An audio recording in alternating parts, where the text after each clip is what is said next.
ዝርዝራት ዜና ኣብ ሪፐብሊክ ሱዳን ናይ ስራሕ መብጻሕ ዝፍጽም ዘሎ ብሚኒስተር ፋይናንስ አቶ ብርሃን ሃብተማርያም ዝምራሕን ሓላፊ ቁጠባዊ ጉዳያት ህዝባዊ ግንባር ዲሞክራሲን ፍትሕን አቶ ሓጎስ ገብረሂወት ዝርከቦን ላዕለዋይ ልኡኽ መንግስቲ ኤርትራ ምስ ዝተፈላለዩ ሰበስልጣናት ሃገር ኣብ ምድንፋዕ ቁጠባዊ ዝምድናታት ዘተኣካይዱ ጉጅለ ልኡኽ ኤርትራ ብሓደ ጥቅምቲ ምስ ፕረዚደንት ዑመር ሓሰን ኣሕመድ አልበሽር ኣብ ዝገበሮ ርክብ ኣብ ምዕዛዝ ክልተ ኣብ ዝምድና ኤርትራን ሱዳንን ብሓፈሻ ኣብ መዳያት ቁጠባን ንግድን ኣቐዲሙ ዝተበጽሐ ስምዓትን ገስጋስ ተግባሪኡን ድማ ብቐንዱ ከም እተመያየጠ ካብ ካርቱም ዝበጽሐና ሓበሬታ ኣመልኪቱ ኣብ ትርክብ ፕረዚደንት አልበሽር ንታሪኻውነትን ህዝባውነትን ዝምድና ሃገሩ ምስ ኤርትራ ብምጥቃስ ነዚ ናብ ማዕበለ ዝመጽእ ዘሎ ዝምድና ናብ ሓድሽ መድረኽ ንምስግጋሩን ኣብ ኩሉ መዳያት ዝያዳ ንምዕባሉን ዘሎ ድሌትን ቅርብነትን ሃገሩ ኣረጋጊጹ ጉጅለ ልኡኽ ኤርትራ ብዘይካዚ ሚኒስተር ፋይናንስ ሪፐብሊክ ሱዳን አሰይድ በድረዲን ማሕሙድ ምስ ዝመርሖም ሰበስልጣን ቁጠባውን ንግዳውን ጽላታት ብምርኻብ ኣብ ፊናንሳዊ መዳያት ብሓፈሻ ባንካዊ ኣሰራርሓታት ንጥፈታት ምእካብ ቀረጽን ግብርን ገንዘባዊ ፖሊስን መድሕን ከምኡውን ካብን ናብን ዝካየድ ስግረዶባዊ ምንቅስቓስ ንግድን ካልእን ናይ ምልውዋጥ ተመክሮ ምይጥ ከም ዘካየደ ተፈሊጡ ኣሎ ሚኒስተር ፋይናንስ አቶ ብርሃን ሃብተማርያም ዝምራሕን ሓላፊ ቁጠባዊ ጉዳያት ህዝባዊ ግንባር ዲሞክራሲን ፍትሕን አቶ ሓጎስ ገብረሂወት ዝርከቦም ላዕለዋይ ልኡኽ መንግስቲ ኤርትራ ብተወሳኺ ኣብ ቁጠባዊ ትካላት ብፍላይ ድማ ሃገራዊ ባንክ ቤት ማሕተም ባጤራን ትካል ምጽራይ ወርቅን ካልኦትን በጺሑ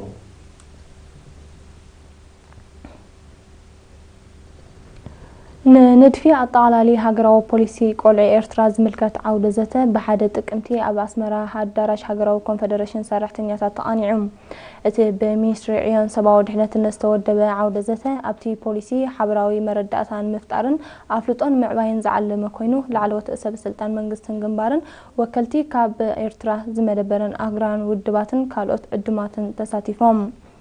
ሚኒስተር ዕዮን ሰብአዊ ድሕነትን አቶ ካሕሳይ ገብረሂወት ኣብ ዘስምዑ ቃል ንድፊ አጠቃላሊ ሃገራዊ ፖሊሲ ቆልዑ መቐጸልታ ናይቲ ድሕነትን መሰላትን ቆልዑ ንምውሓዝ ዝካየድ ንጥፈታት ምዃኑ ብምጥቃስ እቲ ሰነድ ተጻፊፉ ውድእ መልክዑ ምስ ሓዘ ኣብ ጉዳይ ቆልዑ ዘሎ ኣፍልጦ ብምብራኽ ንድሕነትን ተሳትፎን ቆልዑ ንቕድሚት ዘሰጉም ክኸውን ትጽቢት ከም ዝግበረሉ ሓቢሮም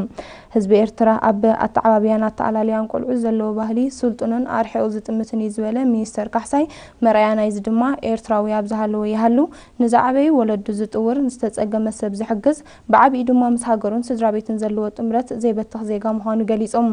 ኣብቲ ዓውደ ዘተ ፖሊሲ ቆልዑን ኣገዳስነቱን ቁልዕነትን ቆልዓን ኩነታት ቆልዑ ኣብ ኤርትራ ዓውድታትን እማመን ፖሊሲ ቆልዑ እማመ ኣተጋግበራ ፖሊስን ውህድ ኣገባብ ብዝብል ኣርእስትታት ብክኢላ ማሕበራውን ቁጠባውን ዓውዲ አቶ ተስፋ ማርያም ተኪኤ መግለጺ ቀሪቦም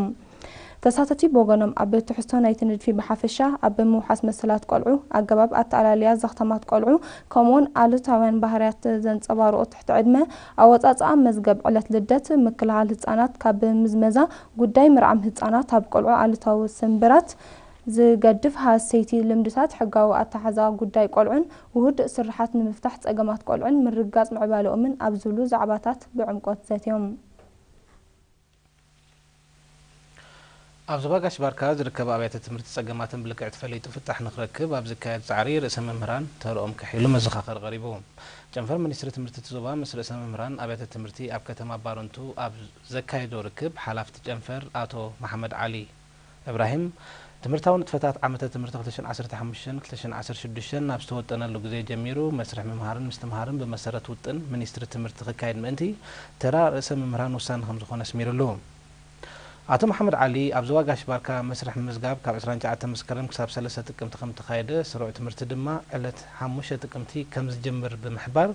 ወለዲ ንደቆም ኣብቲ ዝተጠቕሰ ግዜ ናብ ማኣዲ ትምህርቲ ክልእኹን ግቡእ ምክትታል ክገብሩን መምህራን ከዓ ኣብ እዋኖም ኣብ ቤት ትምህርቶም ተረኺቦም ስርሖም ከሰላስሉ ኣዘኻኺሩ ኣብ ጨንፈር ሚኒስትሪ ትምህርቲ ዞባ ጋሽ ባርካ ሓላፊ ኣህዱ ውጥን ስልጠናን ምርምርን አቶ ሓይለ ኣብ ሃብታይ ብግዱ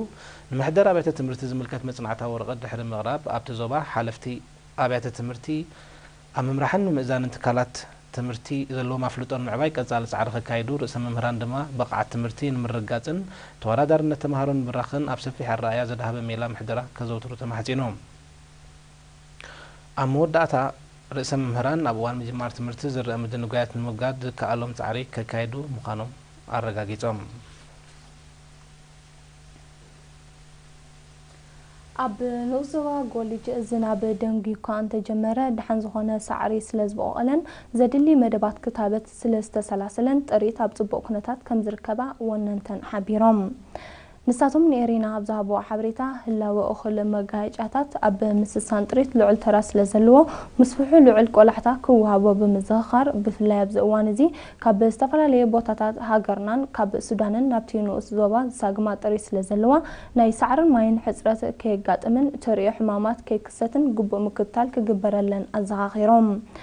ጥሪቶም ዝወፍራሉ መጋየጫታትን ራህያታትን ስለ ዘለዎ ንሳቶም ይኹን ማሎም ሃልኪ ከም ዘይብሎም ብምብራህ ድማ ጨንፈር ሚኒስትሪ ሕርሻትን ዞባ ዘካየዶም መደባት ክታበት ምዕሪ ዝርግሕን ቀጻልነትን ዘለዎ ክኸውን ተላብዮም ጥሪት ርጉእ ህይወት ንኽሕልፋ ተባሂሉ መጋየጫን ሕርሻን ባእጉ ከም ተፈልየ ዝሓበረ ሓላፊ ቁጠባዊ ልምዓት ናይቲ ንኡስ ዞባ ኣቶ ዳንኤል ተወልዳይ ብወገኑ ኣብዚ እዋን እዚ መሬት ሕርሻ እናሳፍሐ ጥሪት ድማ እናሰሰና ይኸዳ ስለ ዘለዋ ምክትታል ጥዕንአን ብዝለዓለ ይስራሓሉ ከም ዘሎ ኣብሪሆም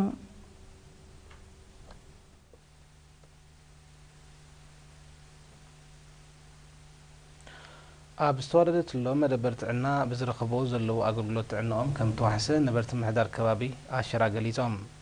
ኣብ ርእስቲ ኣብ ዘመናዊ ኣገልግሎት ጥዕና ዝነበሮም ኣፍልጦን ንቕሓትን ክምባሉ ንኽሕከሙ ናብ ከረን ሓጋዝ ካልኦት ከባቢታትን ንምኻድ ዝነበሮም ሃልከውን ፍታሕ ከም ዝረኸበ ዝሓበረቶም ነበርቲ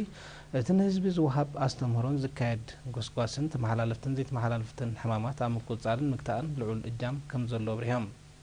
ሓላፊ ትካል ጥዕና ኣሸራ ሲስተር ሰንበቱ ገብራት ኣብ ዝሃበቶ መብርሂ እታ ትካል ጥዕና ንዓድታት ኣሸራ ዓዲ ኣረይን ሸበቕን ዓዲ ሓማድን ክፋል ንኡስ ዞባ መንሱራን ንዝመፁ ዜጋታት ኣገልግሎት ከም ትህብ ጠቒሳ ሓድሽ መፀበይን ነፍሰ ጡራትን መዕቆቢ ሓራሳትን ምውዳዱ ድማ ንቁፅሪ ናይተን ኣብታ መደበር ዝሓርሳ ኣዴታት ክብ ከም ዘበሎ ኣነፂራ ሲስተር ሰንበቱ ስዒባ ኣብቲ ምሕዳር ከባቢ ከም ዝመርሖ ሓበራዊ ከባቢያዊ ፅሬትን ምቁፅጻርን ዓሶን ተኣታትዩ በዓል መዓልነት ይስራሓሉ ከም ዘሎ ብምምልካት ድማ ዘለዎም ፀገም ፀሓያዊ ፀዓት ቆላሕታ ክግበረሉ ተማሕፂና